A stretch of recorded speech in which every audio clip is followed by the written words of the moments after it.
Hey YouTube, it is League Tournament, and on top of Fantasy Cup, it is also just the Open Great League. So we're gonna do I hit Veteran as the title said just this past week in GBL. So I wanted to go over the teams that got me there, holding back the one that actually hit Veteran for later this week.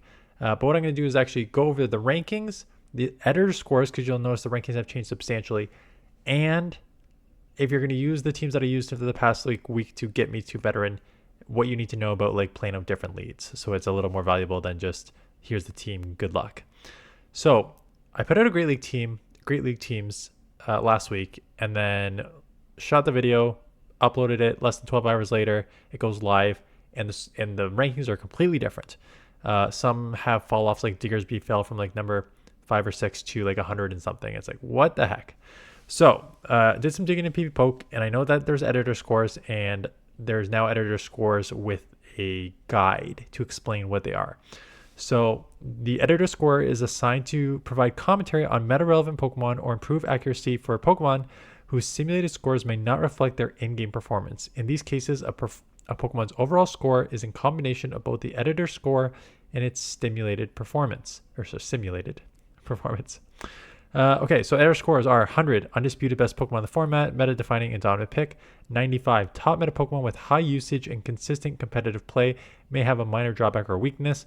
90, strong and typical meta Pokemon but not overused or centralizing, may have one or two drawbacks. 85, competitive Pokemon which may be underused outside the meta, anti-meta, or considered a downgrade to meta picks.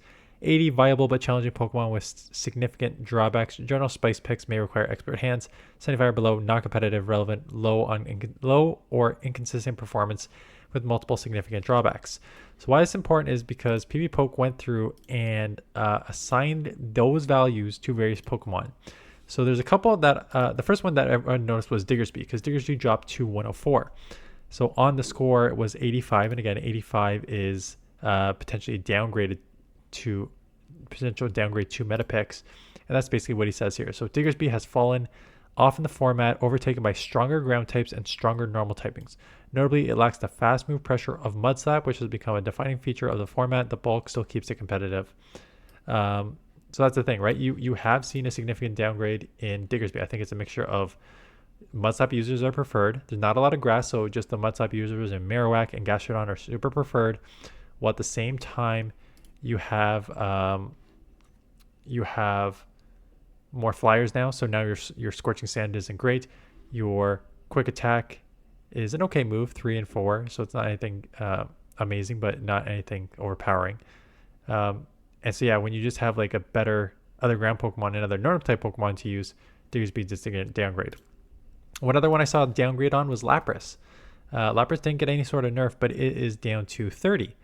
And in the write-up, they basically say, Lapras has a long competitive history, but is currently on its way out of the metagame. It is a poster child for bulky water types and neutral play.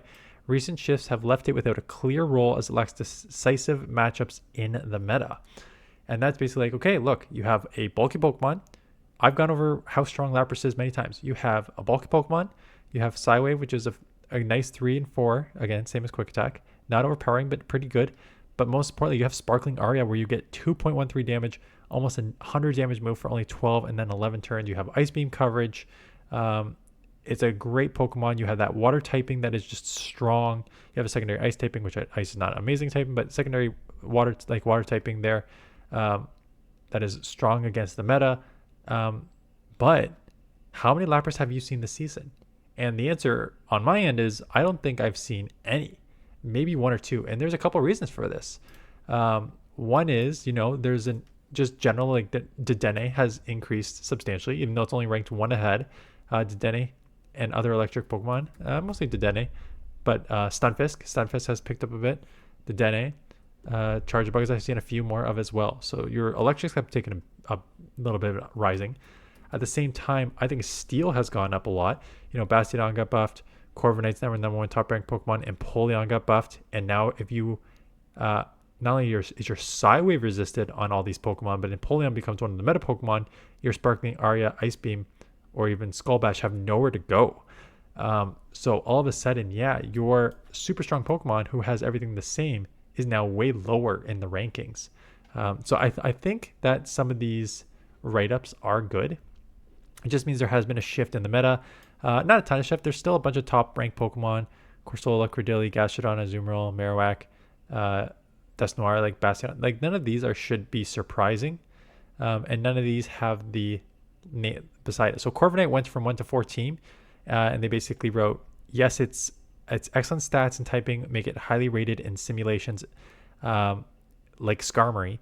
While Corviknight has a more neutral profile matchup, this is both a positive and a negative, as Corviknight can struggle through matchups which appear to be intuitive wins. One of Corviknight's biggest criticism is its weak offense, which makes Corviknight better at absorbing damage than dealing it. And this is what I kind of mentioned when I use Corviknight. Like, I understand its strengths, but if you go against a Pokemon that resists payback, like a fairy or something, and you have to rely on just your air cutter, it's a bad matchup. So I go on against like multiple times going against Togekiss, and because Togekiss now has access to that not access, but because it's much better and you're actually spamming those Aura Spheres, that's a terrible matchup for you, because you can only go air cutter and sand attack is resisted. So it's definitely not as strong as the #1 ranking made it out to be. So you got some ups and downs, but overall a lot of Pokemon are strong. Again, because Diggersby is ranked 104, does that mean you can't use it? Of course not. It's definitely still very usable. Its place in the meta has shifted significantly because of that. And there we go. So those are it. So let's look at some teams that I used. Again, I just hit veteran, so these are the teams that helped me get here. Last season, I went from, I keep mentioning this team because I keep trying to tweak it for this season. Last season, I went from 2,500 to 2,990 with Shadow Annihilape, Ferret, Blastoise. So I've tried to multiple times here modify that team to see if I can like work around the edges, because I knew it works and it's still working for me. Just trying to figure out. And Shadow Annihilape is very strong, is the main fighter in the meta.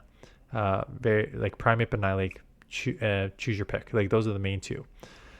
Gonna have problems obviously with flying and ghost and fairy. So I didn't build as an immediate answer for any of those when I put out the first team. I just put out 2 Pokemon in the back, Fred and Blastoise, that had a ton of bulk and just were very safe and strong. Sucker Punch, Swift Combo, it was deadly on Ferret, and again, Blastoise I think is very underrated with its bulk, but still spamming a hard-hitting Hydro Cannon.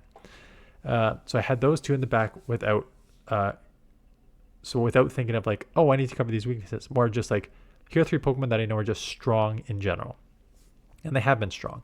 Ferret was ranked lower. I still think it's very, very strong. In fact, I would argue maybe even stronger this season. Yes, there's more fairies, but at the same time, because there's more fairies, there's a lot less darks. And with that, your Sucker Punch is less resisted. There's way more ghosts. Like Corsola is #1 ranked, and there's other ghost Pokemon pretty high on the list. So being able to resist the ghost and having that Sucker Punch, and then even coming out with, again, even a bad matchup where Sucker Punch may be resisted, coming out with the Swift or Trailblaze is very strong. And then Zoomer on the back. So you're generally, what do I do here? If it's like a Charm user, get out. Even a Charm user, I normally with Blastoise land I get into Blastoise. Ferret's probably the safe swap here in general. Flyer, Ferret is probably this go-to safe swap. There's one Pokemon that killed this team and it killed the last team, and it's Dedenne. So what you have to do with Dedenne, if you see the Dedenne lead, you basically stay in and 2 shield, Rage Fist, and you're still going to lose it, but your 2 shield counter Rage Fist combo, double shielded on their end, will grab both shields from them, and it'll take them to the deep red, and then you can come with like Ferret and just try and Sucker Punch down and then kind of work your way out from there. So it is a huge limitation for the team, but that's the one you have to just kind of play out. Neutral to great leads, I play out all of them. That's the only, Dedenne is probably one of the only like really bad leads I play out. Corviknight's kind of a weird one now. What I do with Corviknight is because Air Cutter comes so fast, like way quicker than yours.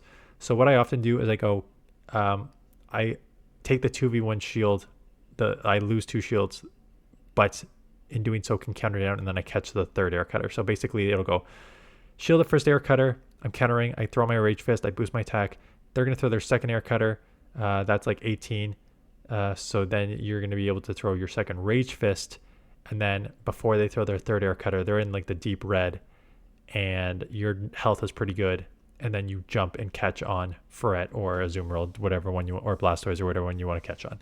So that's how I play with that matchup there. Dedenne Primeape Corsola. So Dedenne is still extremely strong Pokemon. I like it on the lead.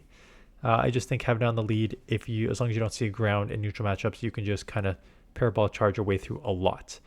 Obviously, a ground I would get out of immediately, and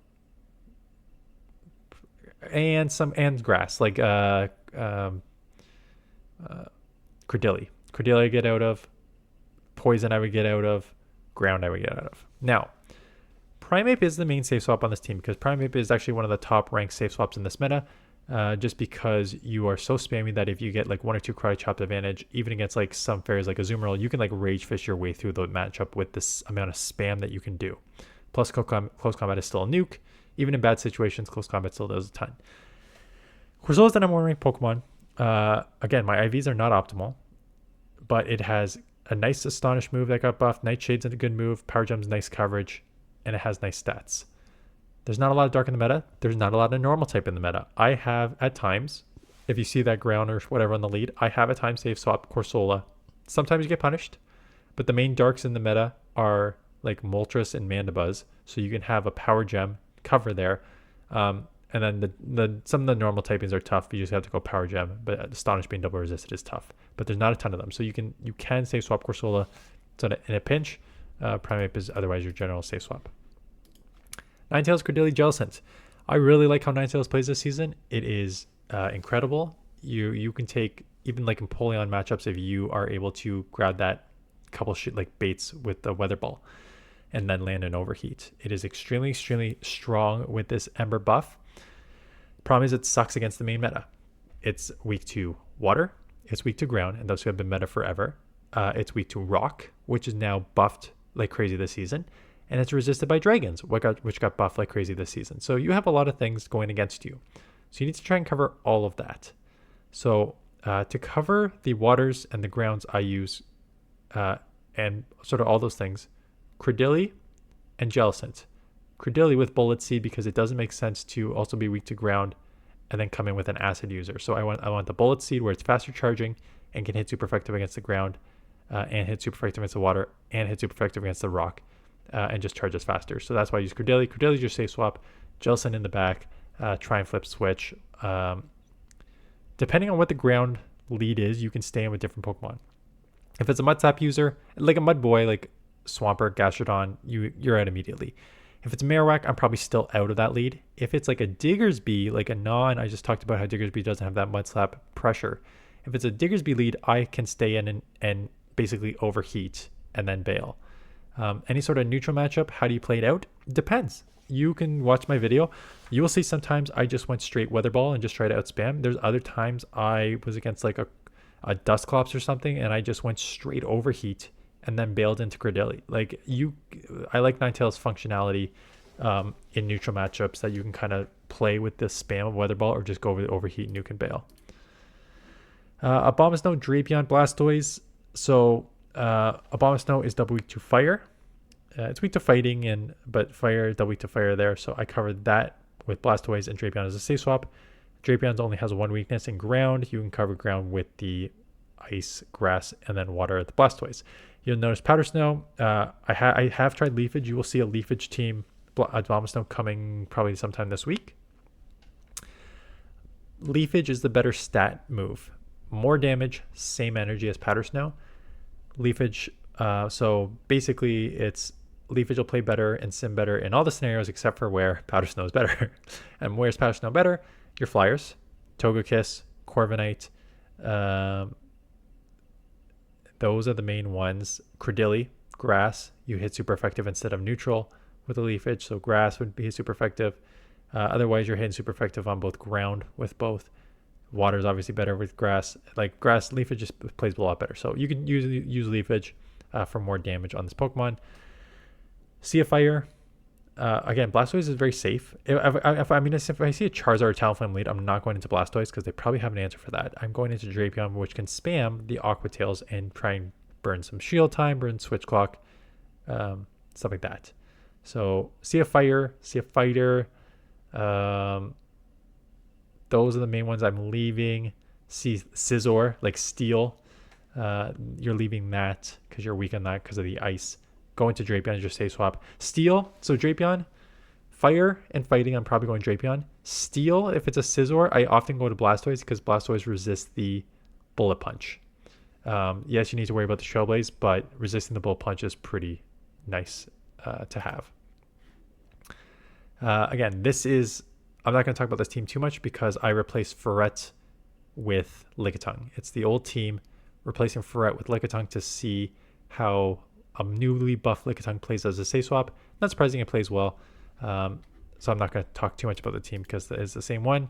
And then Scizor, Credilli, Blastoise. Think about sort of how the Ninetales team plays, but also how Abomasnow plays on the lead. You're double weak to fire here. That's your only weakness. You have 2 Pokemon in the back that can kind of deal with fire. Blastoise and a Rock Tomb Credilli that's a rock, right? So with Scizor, I'm staying in with pretty much everything. Even against like water that resists Bullet Punch, you have the Trailblaze. Even some Steels I stay in with. The only thing I'm really not staying in is like fire. Trying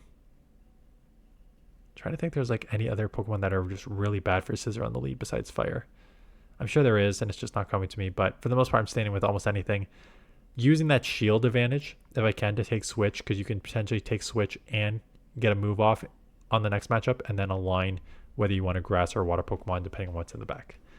So those are the teams I use. Again, I have an Abomasnow team that got me to like 24. I was at about 2450, and then finally a newer team that put me over the edge to get to veteran. So those are coming this week. Some viewer submitteds are coming this week. If you want some Fantasy Cup, please submit those, and I will maybe watch 1 or 2 of those and showcase.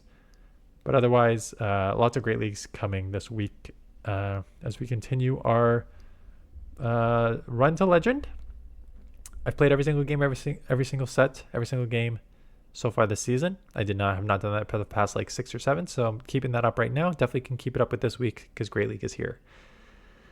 So let me know in the comments below what league you're playing, Fantasy Cup or this Open Great League, and appreciate you being here and subbing if you're new, and I will see you guys in the next one.